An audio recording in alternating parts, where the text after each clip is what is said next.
ఏర్పాటు చేయడం జరిగింది. ఆ ఎన్నికల సంఘంని ఏర్పాటు చేసిన దినాన్ని మనము జాతీయ ఓటర్ల దినోత్సవంగా జరుపుకుంటున్నాము. ఆ యొక్క జాతీయ ఓటర్ల దినోత్సవం సందర్భంగా ప్రతి 18 సంవత్సరాలు నిండిన ఓటరు యువకులు ఓటర్గా నమోదు చేసుకొని ఆ యొక్క ఓటు హక్కును ఎన్నికలలో నిష్పక్షపాతంగా నిర్భయంగా ఎలాంటి ప్రలోభాలకు లొంగకుండా అందరూ తమ ఓటును వినియోగించుకోవాలని తదుపరి ఈ ర్యాలీ మనం తీయడం జరిగింది. ఈ ర్యాలీ అవగాహన కోసం ర్యాలీ తీయడం జరిగింది. ఈ ర్యాలీలో మనము ఇప్పుడు ఇక్కడ మానవహారంగా ఏర్పడినాము.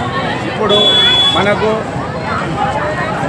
మన ఎన్నికల సంఘము మనకు పంపబడిన ఓటర్ల ప్రతిజ్ఞ అనే నినాదాన్ని మనం అందరము ప్రతిజ్ఞ చేస్తూ అందరూ ఓటర్ల ప్రతిజ్ఞ చేయవలసిందిగా మీ అందరినీ కోరుతూ నేను సెలవు తీసుకుంటున్నాను. Okay sir. స్వచ్ఛందంగా ఓటేద్దాం.